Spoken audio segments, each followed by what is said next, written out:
good night, good evening. Sometimes, I get out here, I do episodes, and everybody knows that I'm real, like, I'm kind of like Kanye West when it comes to this stuff. Like, I just do random stuff. Uh, Q showed up in my live just a little bit ago, and me and her have been talking and talking about doing a show. So we're going to do a little unfiltered episode, and this episode is completely unscripted. This has no tell of the tape or nothing to it. And Q, can you pronounce your full name for everybody? Well, my government is Kwamia. Kwamia. Yeah, but so many people can't pronounce it, so I was like, hey, just call me Q, Kwa, or either Queen. All right, and I love to say Q because Kwamia, I would remember that. Now let me talk about the show real quick. If you head over to Snapchat, not Snapchat, you head over to Spotify. Pillow Talk with Tea podcast is an open, truthful, candid, unguarded, and raw podcast to discuss uncomfortable conversations with a sip of some hot tea. Now, what kind of tea are we talking about? It's any tea that I choose to want to end up coming to talk. We could talk about the tea about sex. We could talk about the tea about love, accountability, just different things. All the stuff that we go through in our life, daily life. Doesn't matter what it is. It's the tea, or the tea you talk about with your homeboys or your girls. Okay. Now, you're a prolific player out here in these podcast streets, as I like to hear, but I call them the podcast suburban lane because everybody knows I'm the king of suburban podcasts. Tavis Smiley out here. Now, you have had tons of guests and you've done a million features. You're kind of like, who does a million features in the world? That's an artist, rap artist. You like Lil Wayne after he drops some mixtape, or you're like Lil Baby because Lil Baby does tons of features. He's on everything. Uh-huh. So you were any and everywhere like Visa. You have a catalog of shows, some with some people I know, Grown Man Logic, some other people, we won't mention their names, but we know them people. And you've been on all kinds of panels. You do not shy away from being on shows with people if it's good content.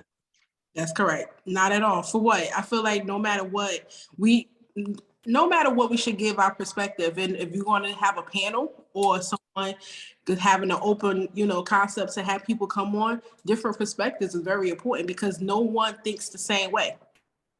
And that is so true, so true. Now, before we get deep into this stuff, you got a crew. You got two ladies in particular, and I've met both of them. One of them I have a good relationship with because she is a lady that I admire because of her Twitch and her video setup. Could you let the world know about your crew real fast? Yeah, so my crew that JR is talking about is my beautiful spirit sisters, I actually call them. One is Ty from Red Lipstick Vibes podcast. Shout out to my boo. And my other boo is Sharice from Grown Ass Folk podcast. Now that one right there, she's a little spicy bice. Yeah, now she is wild. I forgot what me and her did together. We was on somebody's live or something. And, it was wild. I swear to God, she told me she was afraid of my podcast name or something. She said something to the extent that my podcast name creeped her out or something. So I don't know what it was, but she did say that. So all of us collectively and together equals Brown Sugar Divas Talk. Basically what it is real talk dipped in brown sugar. Okay. And I like that. And you have many ventures that we can go into. We don't want to give away any of the new stuff, but let's go in here to the podcast because I'm one of these people, I like to ask some deep questions and get to know you better. So Q, when you wake up in the morning, what is the first 2 hours of your day? Well, when I wake up in the morning, besides the first thing of going to the bathroom, brush my teeth, wash my face, the next thing is I meditate. I meditate every day, Monday through Friday with my guided meditationer. The Saturday and Sunday, since she taught us how to meditate by herself, I do Saturday and Sundays. From there, I make sure that my child is basically, even though he just turned 21, I know I don't look like I have a 21-year-old, but I do. So I just make sure that he's logged in, even though he's 21. People probably like, why is she still checking in on him? Whatever. A mother gonna be a mother. I don't care if you're 65 years old and I'm 90. But I do check in on, make sure he got his T's crossed and God's added. Of course, I'm not a breakfast person, but other than that, from there, honestly, I dive in by logging into my work, my day job. I'm a pharmaceutical manager, but my passion is podcasting. From there, I'm basically all day after I log out, I'm creating content, titles for my next seasons, shows, flyers. And also now I'm on a tour with a reality show I'm in that's called Soul Sisters. All right, and yes, and let me say something about this. Let me tell y'all some behind the scenes stuff. Now, me and you talk personally. You got my phone number. You can call me anytime. Mm-hmm. We text and we talk behind the scenes. And you were what I call a true student of the podcasting game. You're a professor now, but when I first met you, you were a student of the game. You're one person that absorbs and observes everything that's going on, so that you can have a measure for things. And I ain't talking about leveling up or this and that, but a measure, so you can know how you want to do your moves and how other people's moves have been positive and negative. And that is something I really respect about you. Yes, you have to be. At the end of the day, it's not even just about the podcast industry. It's about this life in general. You're supposed to always continue to be a student and teachable and coachable. Because as you continue to live on, you continue to grow. Now, if you get stuck in doing that, then what you here for? Honestly, what you here for? Because we as an individual, you don't know it all. So true. And then, like, even with you, I want to tell the uncommon folks. Like, JR really was, when he met me, JR was like really surprised that I was open and that I really took very positive to constructive criticism. And he was just surprised. I was like, what? Listen, I told you I'm a rare gem. I'm a black diamond, baby. And the reason behind that is because, like, I travel a lot, so I'm everywhere. And you in New Jersey. New Jersey people, y'all tough. Like, y'all want some New Jersey Drive, like, we have stereotypes that everybody has, but New Jersey Drive is that movie. And we pay attention to Fetty Wap because people really was clowning Fetty Wap, like, just because he be howling on the song like a wolf. But in the streets, Fetty Wap is tough. Mm-hmm. Absolutely. You're not messing with him. He a one-eye bandit. And I'm just saying, like, so and even in your voice, like, you hear, like, I feel like, if something went down and like somebody ran up on me, you would just take them out with your voice. You ain't even got to hit them. They just gonna know that your voice would assault them. That's how tough. It's called a power of authority. You know what I'm saying? I don't believe that you have to always physically, do anything. Like, that should feel like. Also the power of authority in my voice is the shit that I've been through in my life. So that's another thing. But we'll definitely touch on that level even deep too, because even, I'm gonna start sharing more with the audience and let them know who the substance, the material, the blueprint of who Q is. But yeah, the power of authority, and not only that, from being from Jersey, you have to be, you gotta have that sternness, gotta have that toughness, that ruggedness. And it's not all about physical fighting. It's about the fact of the respect. That's all I want. You ain't gotta love me, like me, but respect me. For sure you will do. Okay. And I like that about you. Now, let's talk about this right now, because we didn't get this out here, and I didn't. When me and you talking, we talk about things. We talk about things like when you're in podcasts, and things have to make sense when you do them, mm-hmm. and they have to be strategic. And we, sometimes a big up or something that some people would see as a follow up turns into something even better. Mm-hmm. And me and you have gone back and forth when we talk about things. You're very creative. You got a lot of ideas, and you're an entrepreneur. And that's something I love about you, because, like, the way that you think, if you lived closer to me, we would have to form a company and just run with it, because you don't square yourself in. You stay round like a circle so that you can evolve and revolve. And that's something that you can't find from somewhere. So who gave you that talent? Did you get it from your mama, your grandma, some family member? Who gave that to you? My grandfather. Shout out to Ralph Flowers. Rest in peace to his spirit. Still lives on. My grandfather, he showed me the elevation, revolving, that circle that you explained. He was that person. No matter up until the day he passed at 81 years old, he was continuing to show me that that dynamic circle of continue to elevate, continue to revolve.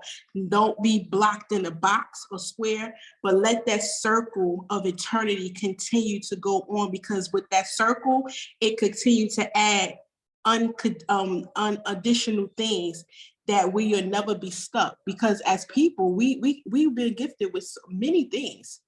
Many things. You just have to tap into it to find out what those gifts are. So, and I'm a gift and a curse, honestly, because I have so much damn talent within me. It's like I don't know if I'm coming or going. Okay, and I like to hear that, because that's that little side of you that people know now. And I hope in your later on series we get to hear more about the parables and the morals that your grandfather passed along to you. Now let's flip the script real quick. So we all have major and minor success, but the thing I like about you, and I'm gonna say this is the last I like about you that you get tonight, is this right here. Ari, your mentality fits the man that I had on the show earlier tonight, Rhodes. Y'all are the type of people that make money while you sleep. You let your money make money for you. Mm-hmm. And when I catch a hold, or I call it a gold mine, when I catch hold of people like that, I keep them close to me. I treat them like stepchilds. Like me and you don't talk every single day. And sometimes we've gone a few weeks and not talk. But when the conversation we have, that conversation is 2 or 3 hours. Yeah. And we're going over everything, and you're moving everything, and I'm getting some knowledge from you, even though you might not think you're giving me knowledge. You helping me around the way on making some choices on things that I'm doing. So I greatly appreciate that. But I want you to convey that to podcasters right now. What is a good look and a feel when you're starting your podcast? When you say a good look in regards to feel, talking about from the beginning to the end of when I come into my process. Yes. Okay, so my whole process is one, I start with meditation, prayer, and fasting. A lot of people don't know that. Yeah, some people do, some people don't. Yes, I do fast. I go on a full month, 1 month fast. Because it helped me get with the clarity of what it is that I eternally for myself need to be able to end up tapping into the universe of what other people are dealing with. It also, because a lot of people don't realize when I'm talking to people and I'm doing this podcast, I'm also speaking to myself, not just other people. But from the fact is, I'm jotting down the dates when I'm ready to go. From the dates, I go to the fact of where I end up titling it. I already have my titles before anybody ever think about it. From there, and I match my guests, and I start reaching out who would be a great fit that's going to bring depth, substance, life to this particular episode. And from there, I just go straight to live. But after I reach out to them, they approve. I create my own flyers. I'm my own creative person. I don't really edit. I don't do no editing, because I believe that giving the people the real substance and organic and authentic realness of it is something that you can't fake, something that you can't create. And I feel like editing, you would take the substance, the true, that Southern food grandma cooked Sunday dinner out of it. And you don't want to do that, because I also look at Pillow Talk with the Tea as if we're sitting down at grandma's kitchen table, having that real uncomfortable conversation and being real with one another. So that's basically my whole process. Okay, and I like that, because when you do that, you just gave the gem of this episode. And when I do the little audiogram, I'm gonna take that whole little spot right there and do the little squiggly lines and put that up there when we put this episode out. Now comes the tough questions. Now with me, I am a journalist, a podcaster, but I consider myself more of a journalist because I try to dig deeper than just our normal mode of conversation. I want to be like the Tavis Smileys and the Barbara Walters, these reporters in the world. So inside your catalog, you got an episode from October 26, 2021. I don't even know what I was going through then, but it was kind of cold, I believe. Giving toxic people too many passes. I remember that one. And then you had an episode before that, toxic environments. Some of your episodes kind of follow a certain groove there. just like women empowering women, you had an episode in between that was love language. That was a little off, but queenism, both of them tied in together. So in your product, you may not notice, and I probably just brought something to your attention. I hope I didn't. I hope you already knew this because you're playing in strategic. You keep your theme central, and you keep people tied in. And I could see love language going in there too. Mm-hmm. So you're helping people Mm-hmm. to understand that it's all right to say what they need to say. And that's got to be empowering to you. It's not a gratification, or it's not something that's going to give you an extra life like in a video game. But it has to be a type of empowerment and not a gratification, because in between them episodes, you're healing somebody. So the real question I have for you is, inside of any of this body of work, is there any healing you had to do with some of these episodes? Absolutely. Just basically with and then a lot. It is so funny that you say that, and you're hitting it right on the head. During that time, again, I didn't know that the reality show was about to come out. But got to remember, healing is a continuous journey. So, of course, I had to be able to heal with the removing people and not allowing myself to be in those toxic relationships, even if it's a family member or a friend. Doesn't matter. As long as it has ship at the end, it's still a connection.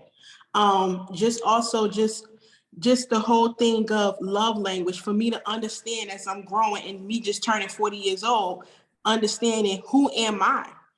What's my love language, so I could be able to communicate that with my future husband.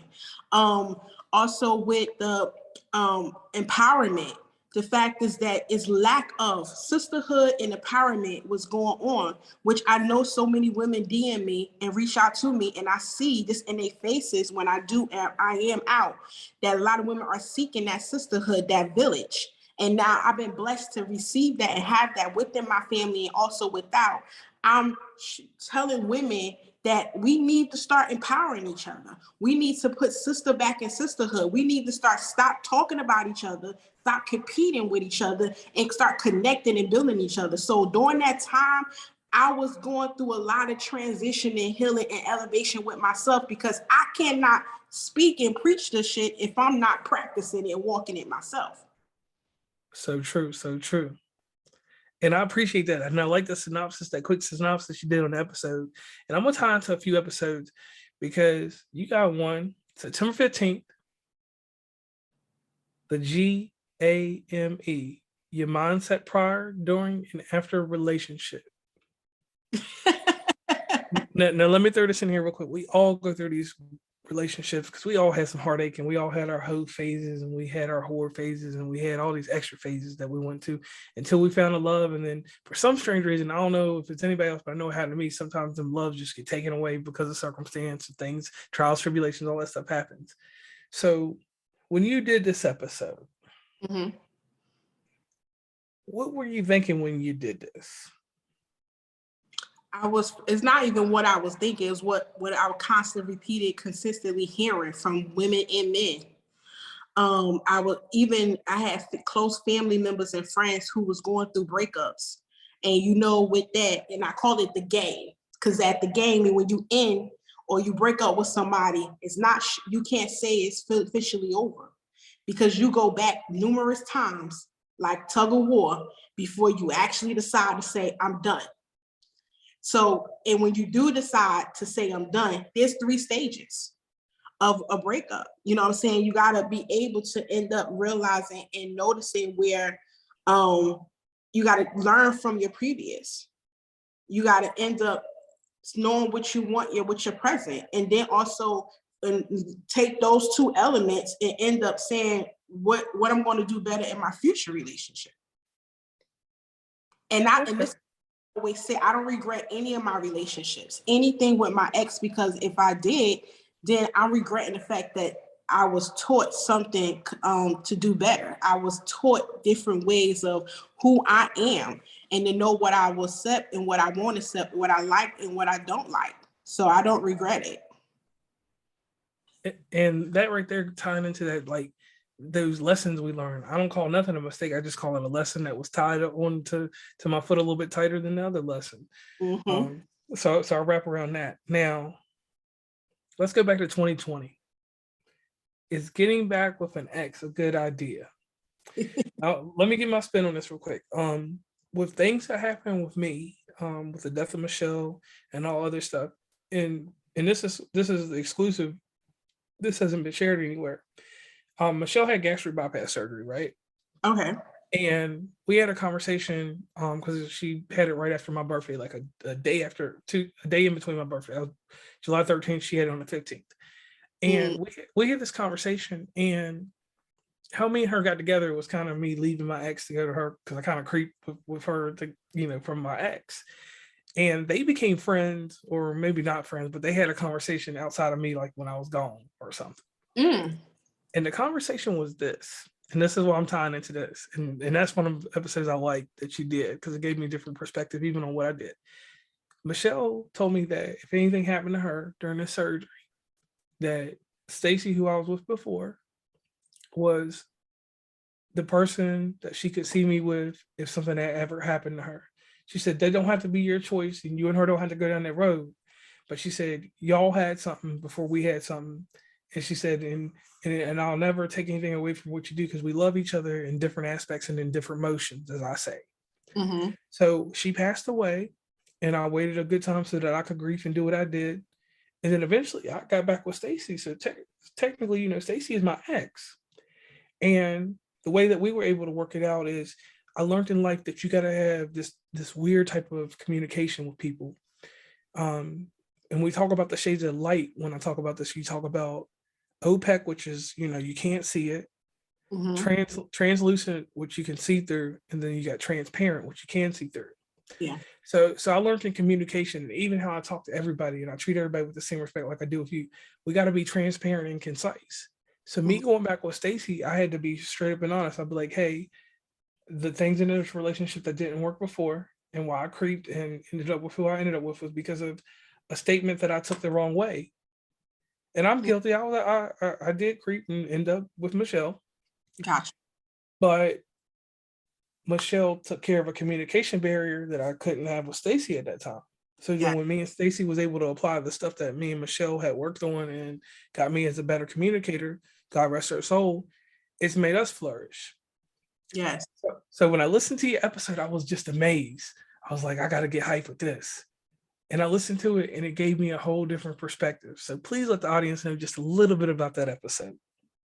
So with that episode, is getting back with the ex a good idea? I wanted to create the episode because I know that a lot of people have different perspectives on it, like even what you just explained, and have different stories in regards and experiences. Me personally, I'm not the type of person that dibble back. And why I say that it's not a good idea. And this was a fight between a lot of people in the comments when I did this live, with men and women, which I was like, okay, we got something here. But I feel like, to me personally, I don't go back. It's because when the season is over, it's personally over. Whatever I needed to be taught, whenever I needed to be learned, whatever it is that I needed, it is. And then I'm gonna say also the reason why I choose not, because with experience of me going back years ago in my life, I realized that sometimes with those situations is it could even be, if it ended ugly, or even if it didn't end ugly, the second time trying to round, it could make it even more, it could be uglier, or it get ugly. And you start hating each other, and you start asking yourself, why the hell you even tried this again? So it's like putting salt in a wound. So it's like, why are we going to do that? Don't we supposed to be healing this wound? We're not supposed to be picking with the scab and continue to keep messing with it. Ain't going to never heal. So me, I just wanted to create that episode because, again, I wanted to put two different perspectives out there, because even my guests I had on there, they felt like it was, she didn't want, I don't think so. I'm not sure. I think she did or she didn't, but it was a great spectacles, even with the audience perspective, because a lot of people was just torn between I would, and other was like, I wouldn't. So that was a great perspective, because at the end of the day, so many of us do choose to go back because we go back of fear of being lonely, being alone, or fear, or have the fear of we're not good enough for another person, or we end up staying or going back because we like, damn, we don't want to have the time to investigate, to try to learn somebody all new again, all over. So I just wanted to be able to break that barrier and end up having that conversation. And like I said, it was so good. Like it made me think of some things. It was like, did I go back because I was lonely? Did I go back because it was like a convenience store? It would just be easy, or like you jump back on a bike. And then I was able to differentiate and see the difference in my situation and how I was as a person. But it was always good to have something to a reference. And that's what I want to commend you on for that. Yeah. Now, we're going to get into a few more questions here real quick because we'll have to have you back on. We're going to do a more tight-knit interview. This is from my Unfiltered series, and what this is we just go off the bat. Like, it's not scripted because didn't make any questions for this. I just came up with some stuff just on the fly. And I don't normally do that. I'm structured. I got everything locked down. And normally you don't even agree to do an episode like this because we just did this on the fly. Yeah. She ain't even on a video. Now, these are some serious questions, and the reason that I'm getting these answers out of you now is because you're about to go do an intimate series with yourself.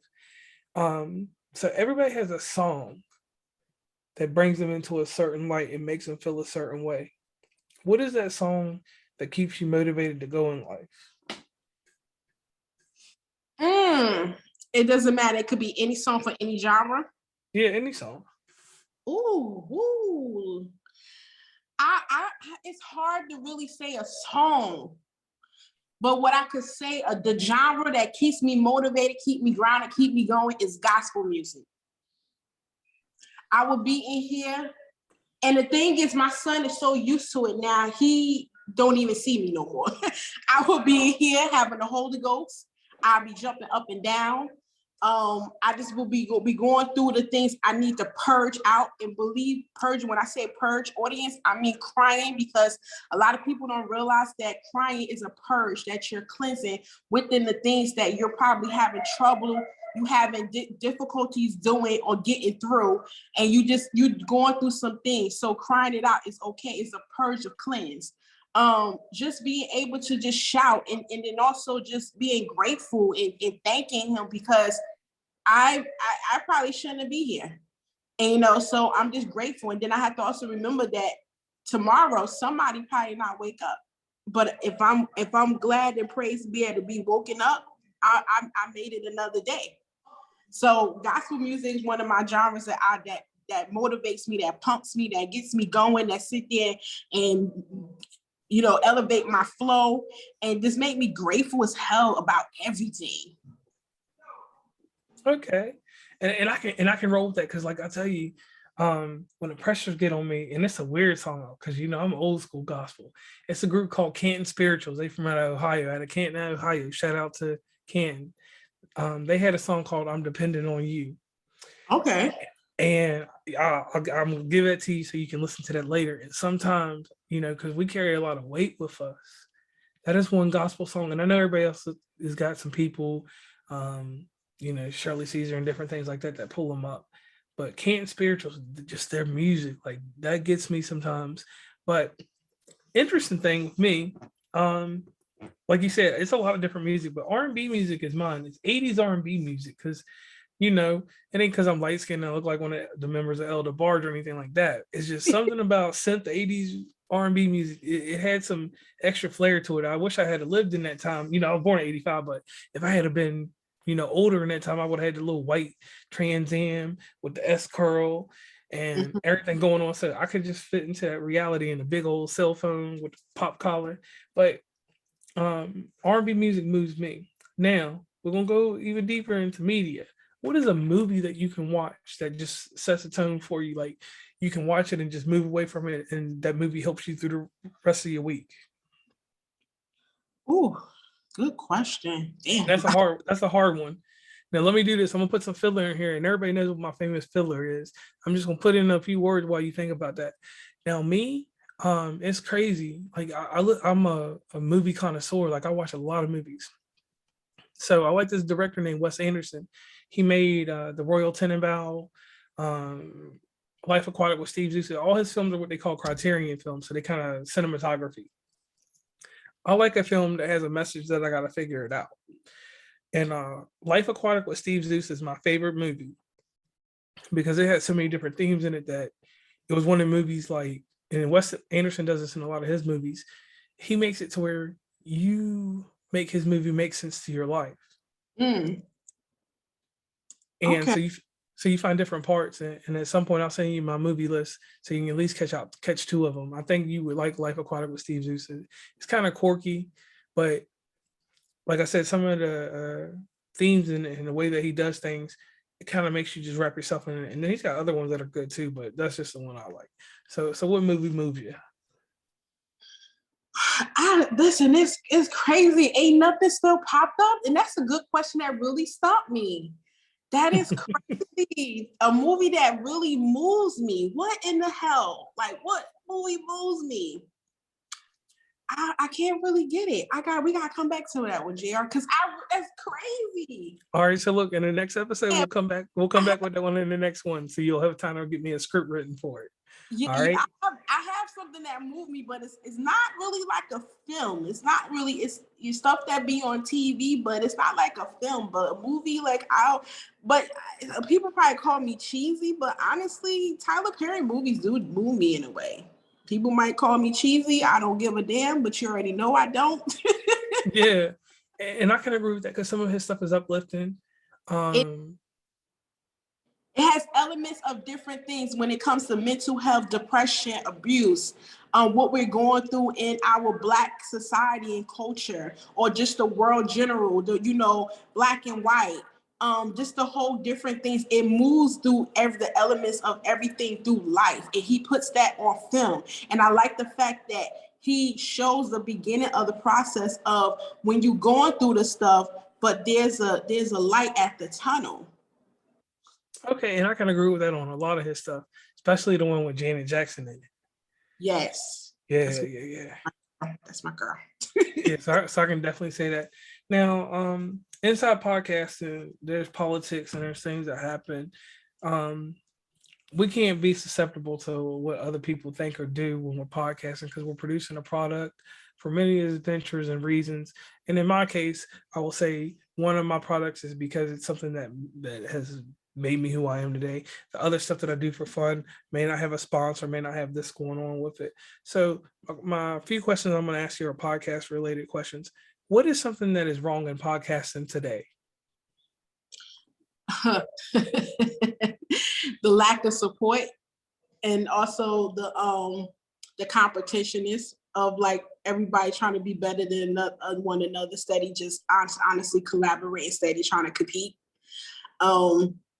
Also the lack of education too. I would say that, and you already know me, JR. I'm gonna be very transparent on this. When you do have somebody when you have somebody on your platform, and you present them to come on your platform, protect your guests.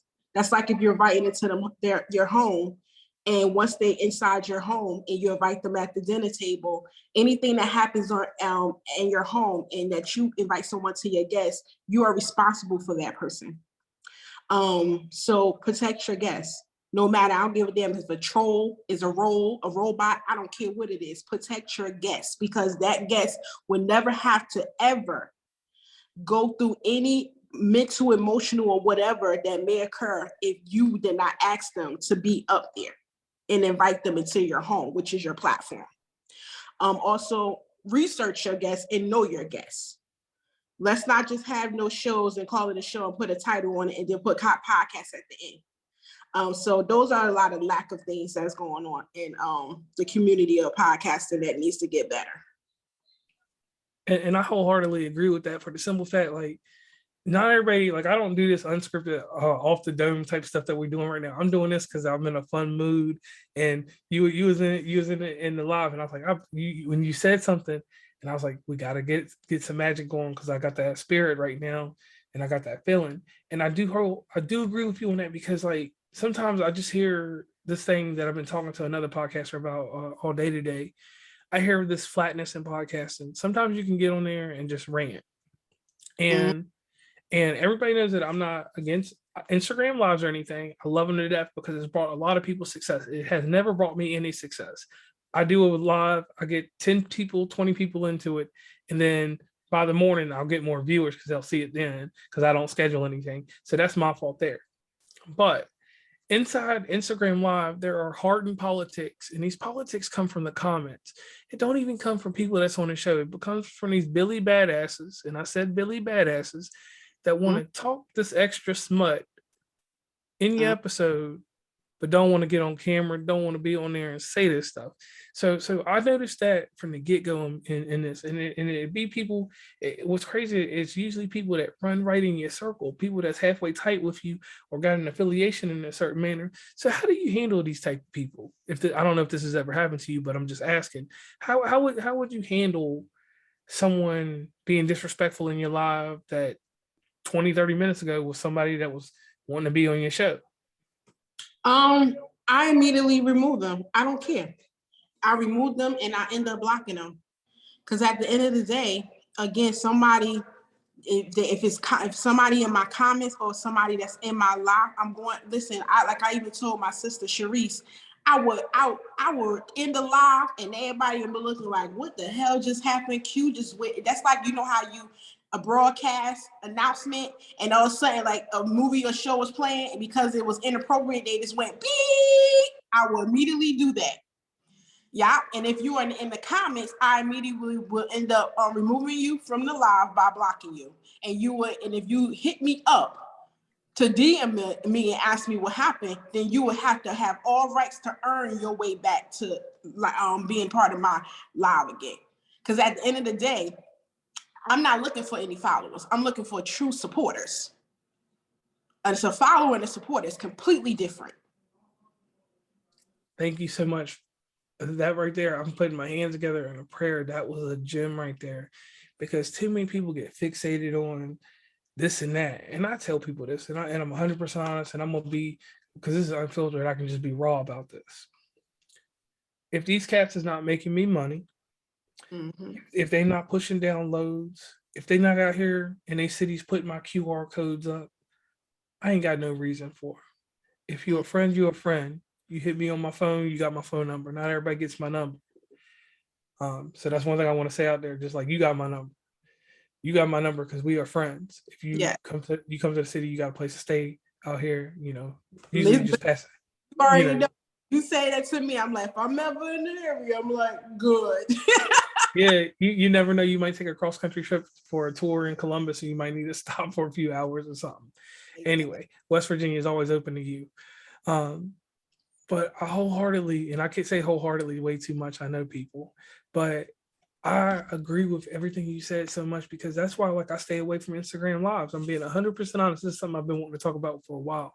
I stay away from Instagram Lives because I see like what y'all do as a collective is amazing. But then 9 times out of 10, and it don't matter if you're black or white, so I'm not even saying it on the race thing. I'm just saying it just clear cut. It's always somebody that wants to be tough in the comments, but when a cop pleads when it comes to being in that DM. And I've had it happen way too many times. These tough Billy badasses, like I say, they say all this extra stuff, but then in the DMs or if they text message me, they sitting out here copping pleas. Oh, I didn't mean this or that. Nah, you said what you said, so I'm gonna treat it like my grandma said. If you're one of them people that act on what you feel and deal with the emotions later, I have no room for you in my life. Exactly. And I definitely agree with that. And my thing is, but like my grandfather always said to me, is that believe what a person tell you and show you who they are. And from that point, when you do that, you have lack of fake, phony, and BS and chaoticness in your life. Because first of all, life shouldn't be hard. And then people that you choose to bring in your circle or connect with your heart, that shouldn't be complicated either. So like my thing, like I said, I ain't got time for it. I really and that's what I like about you, because like you're like when you cutting the cookies, you got your edges and everything straight on the cookies and everything's on point like Steve Nash. You move around really good, like Yao Ming getting the paint. So that type of movement and having that kind of awareness should have made you a good basketball player. But the other thing tying into these podcast politics, and this is one thing I don't like, and I like what I see between you and your people and your crew. Y'all support each other, but I hate what we call, and this is something like me and the other dudes that's on Mount Rushmore, we talk about this, we hate shadow support. Shadow support is a terminology that don't get used much, and it's not a podcast term that people talk about unless you invested in it. Shadow support is these people, and it ain't even clout chasers. Shadow support is this, and it's just this example. Someone listens to your show that's another podcaster. They don't really get down with you, but they know that if they put a like on yours, that you're gonna, because you're a nice person, whatever, you might give them a little boost here and there. Like you might this and that. And it happens to me sometimes. I had a shadow support. These people will boost my stuff. They'll put a like on Instagram. And like I tell everybody, and like we all agree, we are not here for Instagram followers. If we want to be influencers, we would just sell product placement. I would just sell projectors all day. I would just grab a projector like this and be like Nebula capsule, put it in your house. And that's not what I'm here for. I do want to say Nebula capsule, blah blah blah, is a sponsor for my show. That's what I want, but I don't need to be out there flexing and stuff like that. If I wanted to do that, I would have done it 20 years ago. And some of these people, that's that shadow support. They're just looking for a flex. Like, oh, I can get up here and that type of shadow support, I shut it down very simple. When I find that it's a certain group that does it, I repeat the actions that they do. If you like something of mine, oh yeah, I'm gonna like something of yours later on down the road. I'll do that. And if that person follows one of the things that I talk about in podcast talks, because this is one way you can weed people. If someone doesn't share your stuff in their story and they always liking your stuff, that's a shadow support. Because a like on Instagram, and you can probably agree with me with that. The algorithm, if you're trying to be an influencer, that's fine. But if you're not trying to influence with your podcast and you're just trying to, sell a product, not sell a product, but get a message out there, pass along stuff so you eventually get sponsors and stuff like that. Influencing has never made me no money. Yeah. And then also what I don't like is the whole politics. You hit on this on your live where you say that I'm only going to do something because I'm looking for something. What can you do for me? If you do something for me, if I do something for you, I'm looking for you to do something for me. That's, to me, that's like basically I'm going to give the little kids the little toys for Christmas because I'm looking for that organization to do something back to me. Like, you either going to give these children toys to be genuine, authentic from your heart and giving and loving, or you're not. Because my thing is, if you're going to choose to do something because it's organic, it's authentic, it's real. That's who your heart and your nature, your personality is. Don't do something because you're looking down a road to end up gaining and receiving something back. Because to me, you may receive it, but are you going to truly keep it? Is it truly going to be a blessing? No. To me, that's a devil in disguise. And I watch out for the devil working into people, because the devil do come in disguises and he works and play on people's personalities, their hearts and their emotions, and you never know who's working with them. Right. And I say that, and this is just the insight because we're doing the unfiltered and we just talk and getting it out here. And I do this quick portrayal too. And this is the test with me. If you know that I'm genuine about what you're doing, like, because there's been some instances, I will say that with some people, I did look at some dollar signs, I ain't gonna front. Because I knew it wasn't going to be a relationship that's going to last long. I knew that they was toxic, and I am guilty of that because I did it one time. I did it twice. Didn't do it 3 times, but I did it twice. But here's my litmus test, like we used to find out acid and or whatever pH level of stuff is. This is how I do things. I hear people talking about, like, if you listen to my episode or not. I don't care if anybody really listens. That's not my business. I got fans. You got fans, and I got listeners, and we got loyal fan bases, so that's fine. Yeah. The one thing that I ask them is, do you know my first name? And when I ask someone that, and you can't tell me JR, my legal name is Wilbert, but when you can't tell me JR, all you can say is West Virginia and commonplace. At that point right there, I can't do nothing with you. I can give you advice. I can give you advice because basically I'm a library, so I'm a resource. So I will help people.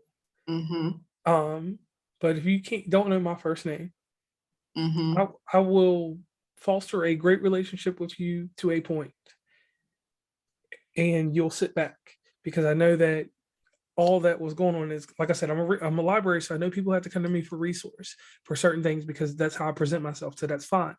But if you're genuinely not trying to be a part of this craft and to help it grow, like you're a person that helps it grow, that's part of your testament. I'll do at the end of this. But I can tell because I got that eye for it. I can tell who's just here for the limelight. And then I see people that are here with the potential. And then I see people that just have natural star power like you have. And quite a few. It's about 10 of y'all that's got the star power. And y'all, some of y'all move smooth with it, and some of you don't. And out of that 10, you're one of the ones that move smooth with it. It's about 4 of y'all that move smooth. It's 6 of y'all that don't. So I'll come in sometime and hit you with a little advice and then leave you alone. Yeah. And the reason I do it that way is because I don't want to build a friendship. I want you to feel like, we cousins, but we cousins from different states. Like you come visit me in the summer and we good, and you're gonna get information. And when anytime we talk, it's gonna be like we've been friends forever. Yeah. It's more powerful than that day-to-day friend, because the day-to-day friend is there for all the heavy blows. And I know with so many people around me, I'm not gonna be there for every one of your heavy blows. But when you take a knockdown, that's when I'm gonna pop up. And that in some circles is not cool. Some people call it opportunist. I don't call it an opportunist at all. I call it that I deal with a lot of people. And I'm, like I said, when you're a resource, it's different because as a resource, I have to constantly be like, hey, I can't turn this person away just because how I feel about them. Their shadiness and their practices, I will turn away. I won't be personal with them, but I'll give them business sense. I'll move them to a certain side. And that's one thing that's hard in the business for me, because sometimes it's been some people that said some downright stuff, and I just had to put them in my memories museum, like you said, and just dump them away. And you good, because let me tell you something. I'm really, even if I never met a person, but just talking to them on the live or FaceTime or Zoom, whatever, because in no matter what, you still feel energy when you see a person's face, or even just to hear the voice, you could get a sense of who they are. I'm really big on energy, and me being at this age, when a person fucked me once, I'm not giving them another chance to do it. That's just like, I really honestly don't really want apology from nobody, and I learned that. And my last altercation discussion that I had with some people, you know who I'm talking about, that taught me to not want an apology from people, because at the end of the day, the apology is for really what? They end up probably doing it again, or do they really truly mean it? And I'm not about to question that, and I don't want nothing fake or phony, because at the end of the day, I should have to come or have a conversation about you apologizing. You should automatically feel like, okay, even if you do not feel like you fucked up, you should hear your friend, your sister, whoever you connected to or speaking to, even if it's in business, you hear that person's experience.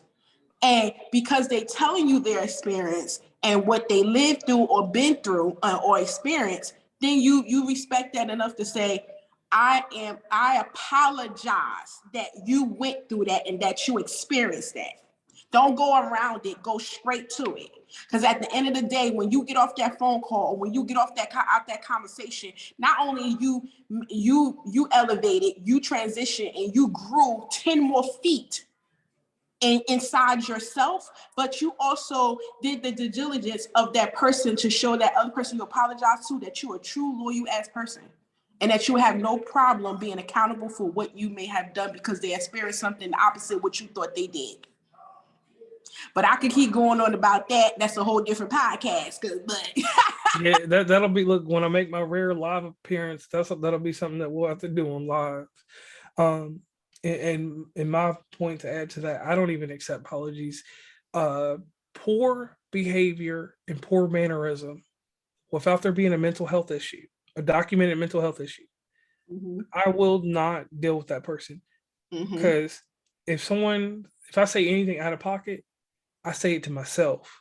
If it's something I really think out of pocket, or I'm just like, damn, this motherfucker dumb as shit, it will never leave my mouth. It'll be in my head. It'll make it down through here, and it'll act like it wants to come out. I might do but it is not. Listen, it is not coming out to anyone, because I don't want to put strife or humility, like humiliate someone on any level, because I know people got issues and different things like that. And we, with mental health, that's something we all talk about. So many struggles that people go through, and people hide it by laughing at what they do in their actions and mannerisms. So when I catch certain people in certain lights like that, I'm like, man, is this person working with everything that they need to survive and strive, or is this just an act or mannerism that they're doing because they need attention? Mm-hmm. And after I put that much time into it, I realized I can never talk to them again. Yeah. I agree. I definitely. Because like the great Procast said, never, ever, ever give anybody real estate in your mind that you're not loving, or any of the 3 Fs. Shout out to Forecast, because that is so damn true. Right. Because you're doing is giving them a space in your head renting for free. Like, why? So I get that. Shout out to him. That's one a big.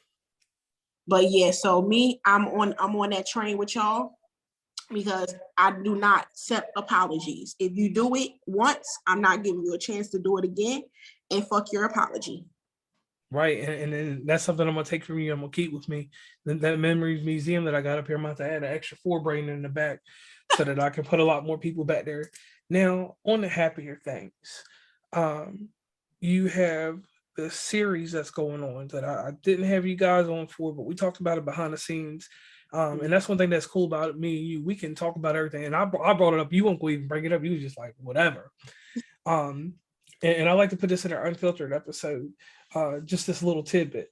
You have an amazing reality show that is getting push and pull.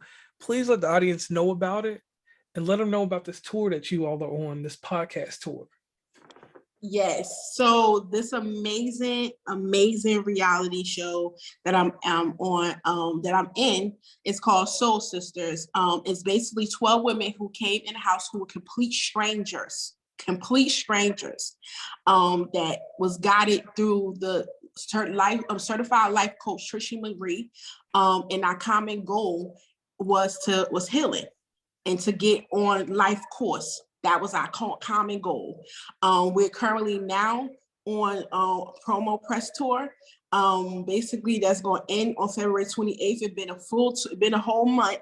So at the end of February will be a 2-month press tour that we completed.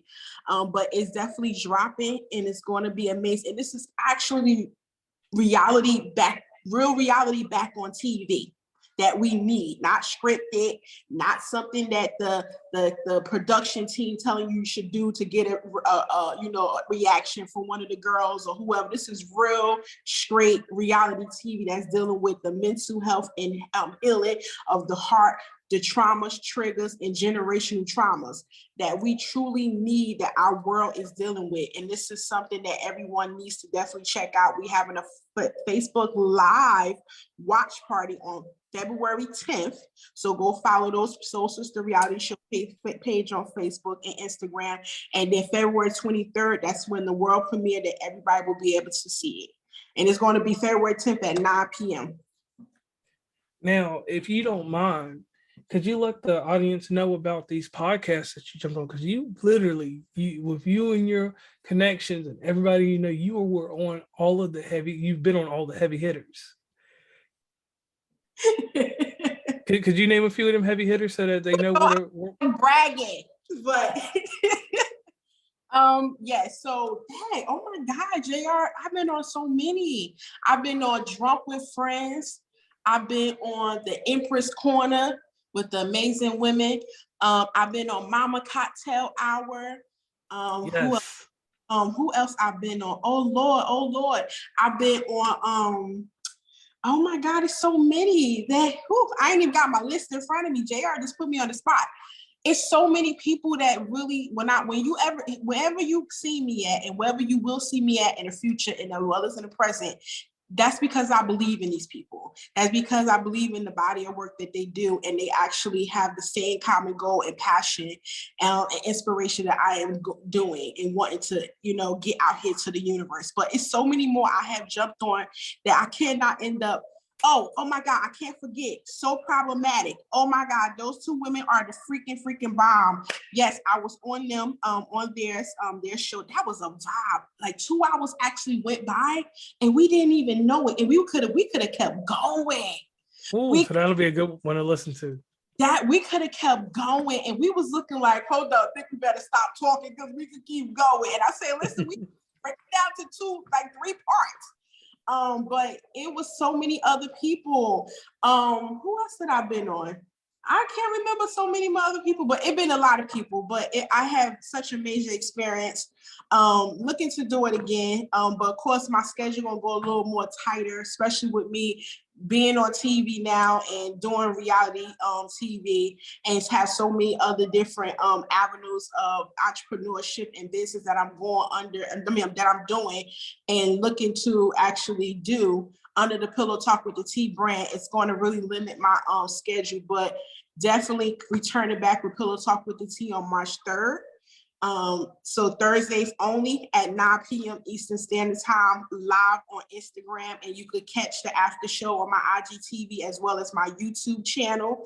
But other than that, anybody will look for me to be on that show, definitely they will have to just connect with me, hit me up in the DMs. I don't look at myself as a celebrity. I'm very humble. I like to reach people. It doesn't matter if I'm on the top of the hill or the bottom. I love talking to people and just I'm reachable.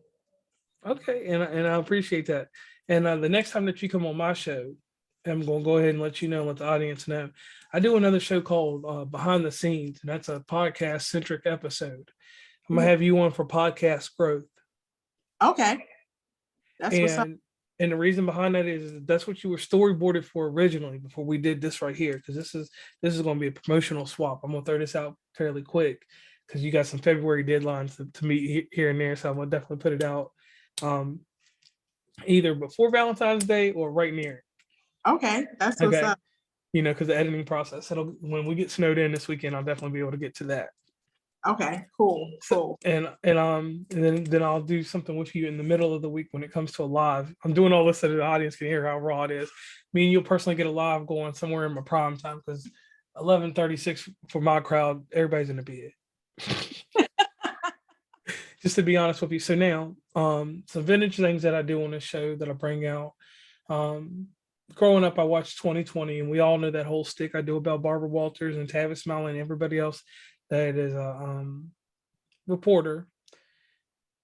Here's this. We got to get to the tough question. The toughest question, and I've never asked anybody in this, but it's happened to me, and I'm going to explain my story after you tell your story because I just want to do it so I can blab on. What has been your heartbreak in podcasting?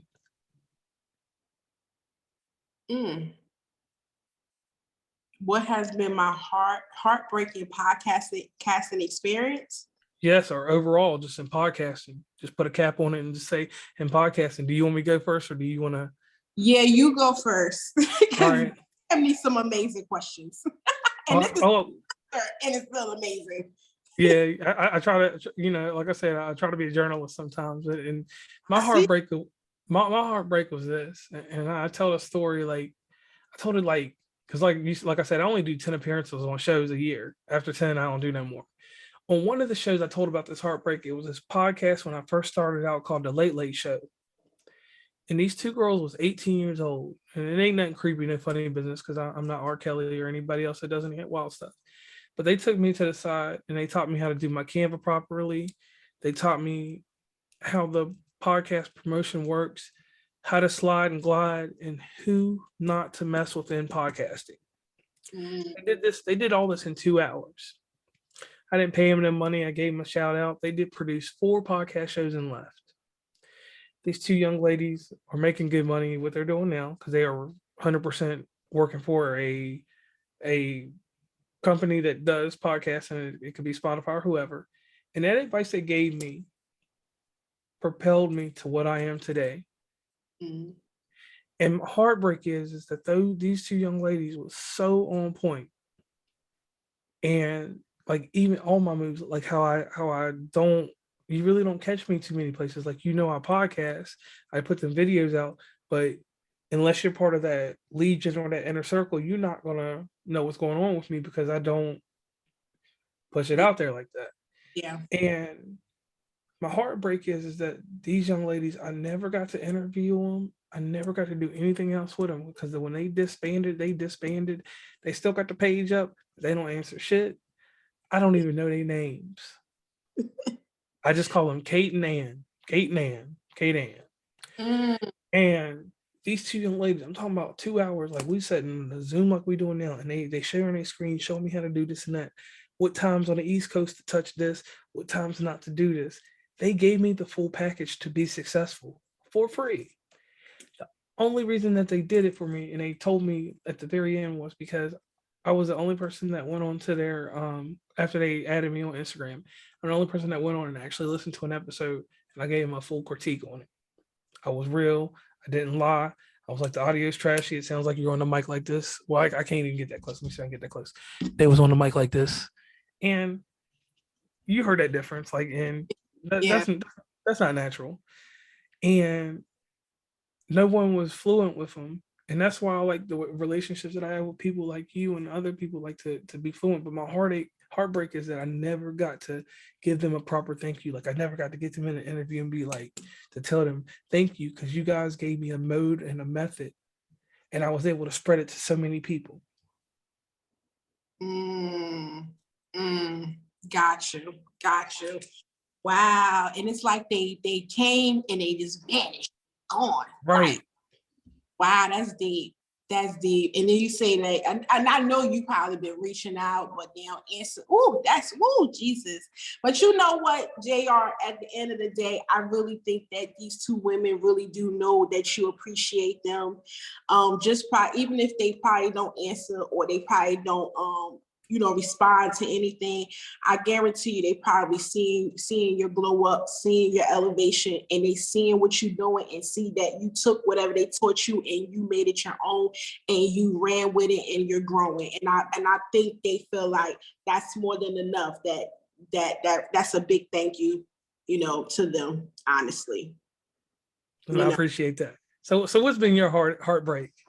As you've been talking, actually, I got two, All right, let's get them. All right, so one of my biggest heartbreak in the podcast industry is the lack that I see that there's no connection with women in the podcasting that much. I think truly, you can hate me if you want, but I don't care, but you will go and respect me. Is the fact is that there's a lot of jealousy, there's a lot of competition and envy when it comes to women. And I see that not a lot of women end up working together. And if they do work together, they got the underlying bullshit ass type of persona of like, you know how you say something that's like, you say like, oh girl, I don't like you, but you try to make it a joke, but it really is the truth. You know what I'm saying? Exactly, like that type of shit. Which that's a really heartbreaking because at the end of the day, we supposed to be women and women of all races. I don't care if you're orange, blue, purple, green, or yellow. We supposed to be women. If anything, women, we know what we go through. We know we go through emotionally, physically, socially, spiritually, with our bodies, everything. So if anybody can relate, it should be another woman. So that's a heartbreaking to me, that disappointing. The reason why I say that is because I reached out to, two women in the industry that I felt like at the time was doing a thing. The other one, I don't really think she's doing her thing too much. I feel like she's about really the glam and think she's big shit, but she not. And they left me on red. And I was like, that's really disappointing. But I was like, you know what? Let me take that as a God gift and lesson. Is that God is telling me that me and these people are not supposed to connect in no way, shape, or form, and they're not supposed to be in my atmosphere or my cipher. And I could appreciate that, and I accept it, and I definitely receive it. So I let that go. But that was a very big heartbreaking because I'm like, wow. The other one was, but before I go to the next one, and then the fact is, another heartbreak is the fact is that I just don't understand and I'm about to go deep with this, JR. The colorism that's going on in the podcast industry as well. Because let me say something. Mama Cocktail Hour, them fucking women. Them women is the bomb. Doing their thing. They're doing their fucking thing and they killing the fucking game. You can hate on them. You don't have to like them. You don't even have to love them, but you need to put some motherfucking respect on all their names. Because one thing I can say, these women, to be even in a Latino women, because at the end of the day, even though we black shaded darker, we still in the same fucking boat, come from the same fucking motherland. Why are women not wanting to reach out to work with these women? Why? At the end of the day, when we work together, we collaborate together, and we can unite and join together, we're helping one another. We could be able to like cross-wire supporters, listeners, downloads. Come on, people, be smart about it. Don't be stupid about it. And don't be jealous about it. Ladies, get your game up, because your boss shit that you walking around here in the Instagram street saying you're a boss chick make boss real moves and doesn't care no matter where that person's background is. But Mama Cartel Hour, y'all know Q love y'all. My second thing, I was a heartbreak, was somebody tried to tell me that I was trying to steal they fucking shit, meaning their flyers. So my thing is, anytime I feel like someone may showing you some respect or giving you homage or is going to duplicate your flyer, I feel like that's basically them paying homage to you, saying that they see you, they see your work and what you're doing, and your work is good enough that they want to be able to duplicate, because everything in this world is duplicatable. And me and you had this conversation, JR. Everything is duplicatable. And with my formation and my formula, with my flyers, I can make it hard, but I don't make it hard, because I want my flyers to be duplicatable. Because at the end of the day, anybody that duplicate my shit is telling me that they see my game, they see my grind, they put respect on my name, and they sitting in the note saying, telling me your shit is so good, Q, that I want that. And I'm good. And no, y'all don't have to tag me. Y'all don't gotta at me to give me no credit, because it's supposed to be what it's supposed to be to help you come up. Because if I'm 10 levels up, whatever my formula was, I'm giving it to you so you can make it to that 10th level where I'm at. Because by the time you get there, I'm already on the 20th level. That's how you're supposed to do it. But that was a heartbreak for me, and I had to check that person. And that was deep. And that's what I love about you, that we was able to get that out there. Now, see, them are some of the tough questions, and you do uncomfortable questions. Those are the type of stuff, that raw energy, and that being more intimate with you and getting those answers. That's what I know we're gonna get in the future from you. Now, come to the point in the show. I give people a testimony on who they are. I don't care what you think about yourself. I just let you know what I like about you and what works in the world for me when I see you on a screen or listen to you in my ears. Mm-hmm. Q, being a visionary is hard because you have naysayers, and naysayers are worse than haters. A naysayer can be positive in your face and negative behind you, but you don't let any of that stuff take you astray or away from who you are and what you do. Mm-hmm. You personify women. That's not black or white. That's not Latino. That's everyone. Mm-hmm. You don't sit back here and just take an easy yes or no. You go through your thorough. And once again, the accolade of being a student of the game to a professor in the game, it's a hard road to get to, because you got to take a lot of, like in your life, you live the same life as me. You actually, we kind of wanted the same in this. You got to take a lot of negativity from people. Mm-hmm. and just throw it away. Like I got a trash can back here that I just throw it in. I got a trash can right here. Exactly. I literally just throw it away. And in dealing with negativity, you got to find ways to take care of yourself. Self-care, which we talked about privately. You take care of yourself. Mm-hmm.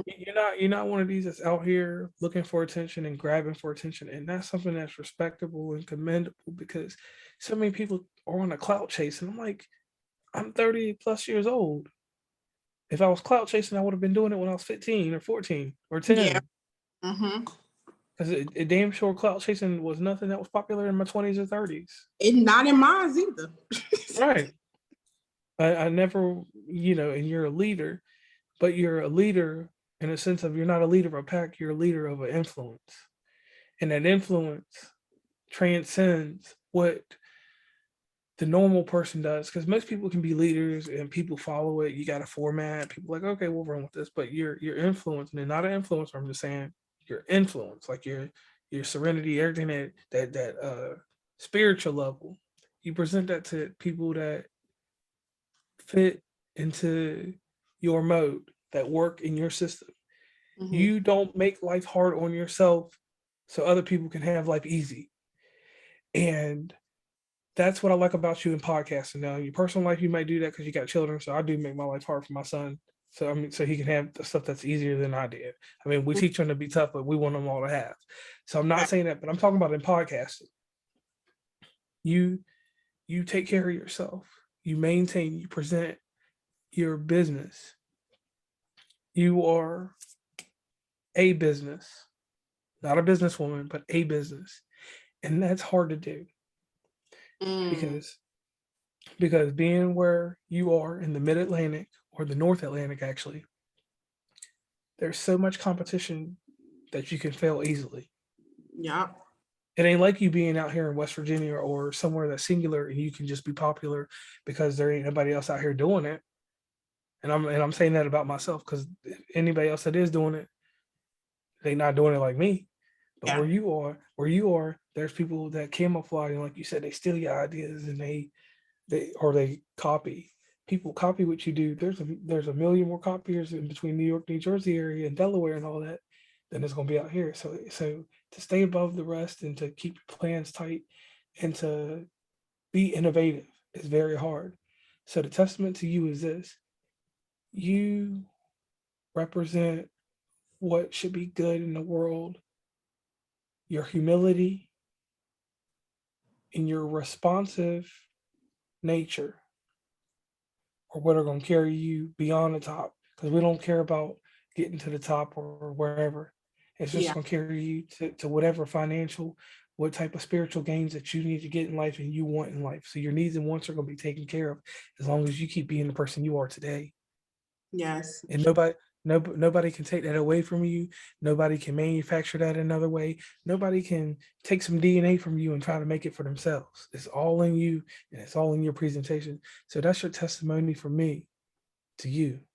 And I receive it. Thank you so much. You understand how people, as human beings, you want, that validation or that tap on the shoulder, that pat on the back and say, well done, job done. And I definitely receive it and I appreciate it. And I really appreciate that you see me, I really do. Because youthabomb.com too, JR. Like, listen, there's people in my world that not even is in podcasting that heard your name. Don't even never seen your face. Don't even fucking media page.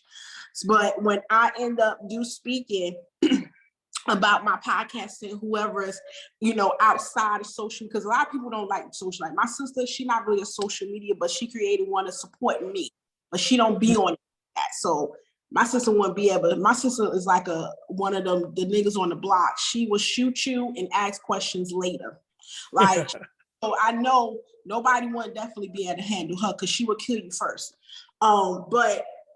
But people like her, and then also so many other people that's not really about this life, when I do bring up conversations about whoever interested in my podcasting and they support me, your name do come up. It's for so many reasons, because you did provide me so many gems. You do and continues to do.